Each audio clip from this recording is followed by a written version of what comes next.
May 4-ന് തെരഞ്ഞെടുപ്പ് ഫലം പ്രഖ്യാപിച്ച് ദിവസങ്ങൾ പിന്നിട്ടിട്ടും കേരളത്തിൽ മുഖ്യമന്ത്രിയെ നിശ്ചയിക്കാൻ കഴിയാതെ പോയത് വലിയ അപരാധമായി ചിത്രീകരിക്കപ്പെട്ടിരുന്നു. കേരളത്തിലെ പ്രധാന ദിനപത്രങ്ങൾ കോൺഗ്രസിനെ രൂക്ഷമായി വിമർശിച്ച് മുഖപ്രസംഗങ്ങൾ എഴുതി. പ്രധാനമന്ത്രി നരേന്ദ്രമോദി സ്വതസിദ്ധമായ ശൈലിയിൽ കോൺഗ്രസിനെ പരിഹസിച്ചു. തോൽവിയുടെ ആഘാതത്തിൽ ആകെ ഉലഞ്ഞ LDF പുതുശ്വാസം കിട്ടിയതുപോലെ സംസ്ഥാനം വലിയ പ്രതിസന്ധിയിലായി എന്ന് ഉദ്ഘോഷിച്ചു. ഒരു ഇന്ത്യൻ സംസ്ഥാനത്ത് മന്ത്രിസഭാ രൂപീകരണം കുറച്ചൊന്ന് വൈകിയാൽ ഭരണഘടനാ പ്രതിസന്ധിയൊന്നും ഉണ്ടാവില്ലെന്ന് ഏവർക്കും അറിയാം. നിലവിലുള്ള നിയമസഭയുടെ കാലാവധി അവസാനിക്കും മുൻപ് അടുത്ത നിയമസഭാ രൂപീകരണം എന്നേയുള്ളൂ. ഭരണനിർവഹണ സംവിധാനം എന്ന എക്സിക്യൂട്ടീവ് മന്ത്രിസഭ ഉണ്ടെങ്കിലും ഇല്ലെങ്കിലും നിലവിലുണ്ട്. അതുകൊണ്ട് ഭരണസ്തംഭനമൊന്നും ഉണ്ടാവുകയില്ല. 2021 നിയമസഭാ തെരഞ്ഞെടുപ്പിൽ മെയ് 2-ന് ഫലം വന്നിട്ടും മുഖ്യമന്ത്രി പിണറായി വിജയനെ തീരുമാനിച്ചത് മെയ് 18-നാണ്. പാർട്ടിക്കുള്ളിൽ തർക്കങ്ങളില്ലാതിരുന്നതിനാൽ ആ കാലതാമസം അധികമാരും ശ്രദ്ധിച്ചതു തന്നെയില്ല.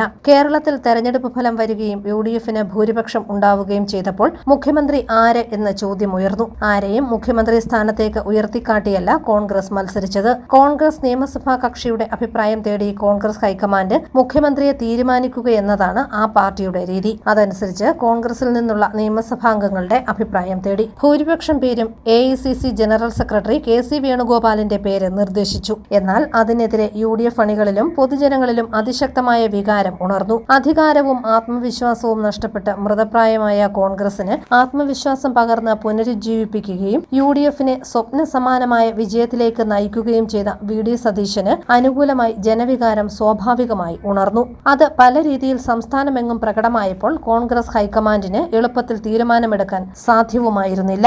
സംസ്ഥാന കോൺഗ്രസിലെ ഭൂരിപക്ഷം നേതാക്കളും ഭൂരിപക്ഷം MLA-മാരും എല്ലാ സമ്മർദ്ദ ശക്തികളും KC വേണുഗോപാലിന് വേണ്ടി വാദിച്ചപ്പോൾ അത് അംഗീകരിച്ച് മുഖ്യമന്ത്രി പ്രഖ്യാപനം നടത്താൻ ഹൈക്കമാൻഡിന് എളുപ്പത്തിൽ കഴിയാതിരുന്നത് ജനവികാരം എതിരാണെന്ന് മനസ്സിലാക്കിയത് കൊണ്ടാണ്. ഞങ്ങൾക്ക് ഏറെ പ്രിയപ്പെട്ടവരാണ് VD സതീശനും അതുപോലെ തന്നെ രമേശ് ചെന്നിത്തലയും KC വേണുഗോപാലും എന്ന് പറയുന്ന ഞങ്ങളുടെ സംഘടനാ ജനറൽ സെക്രട്ടറിയും.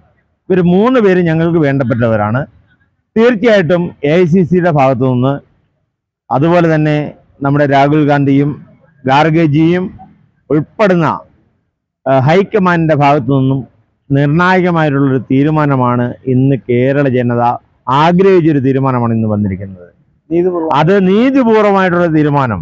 ഞങ്ങളെല്ലാം അത് സർവാത്മന സ്വീകരിക്കുന്നതിനോടൊപ്പം ഇന്ന് ഞങ്ങൾ ആഹ്ലാദിക്കാൻ ഒരുങ്ങുകയാണ്. വോട്ട് ചെയ്ത് വെറുതെ ഇരിക്കുക മാത്രമല്ല, ജയിപ്പിച്ച കക്ഷിയെ കൊണ്ട് ശരിയായ തീരുമാനം എടുപ്പിക്കേണ്ടതും തങ്ങളുടെ കടമയാണെന്ന് കേരളത്തിലെ ജനങ്ങൾ തിരിച്ചറിഞ്ഞു എന്നത് ജനാധിപത്യ വിശ്വാസികൾക്ക് പ്രതീക്ഷ പകരുന്ന കാര്യമാണ്. പ്രത്യേകിച്ച് മത-ജാതി സമ്മർദ്ദ ശക്തികളും പണവും ആധിപത്യം നേടുന്ന ഇന്ത്യൻ രാഷ്ട്രീയത്തിൽ ജനാധിപത്യം അന്ത്യശ്വാസം വലിക്കുന്ന ഈ കാലഘട്ടത്തിൽ മുഖ്യമന്ത്രിയെ അടിച്ചേൽപ്പിക്കാൻ അങ്ങനെയങ്ങ് അനുവദിക്കില്ല എന്ന് സാധാരണ പാർട്ടി അണികളും ജനങ്ങളും തീരുമാനിച്ചതിന്റെ ഫലമായാണ് കോൺഗ്രസ് ഹൈക്കമാൻഡിന് തീരുമാനം വൈകിപ്പിക്കേണ്ടി വന്നത്. അതിനാൽ ആ അനിശ്ചിതത്വം ശുഭോദാർഹമായിരുന്നു. ജനാധിപത്യത്തിന്റെ ശോഭയാണ്. News desk, cabinet news.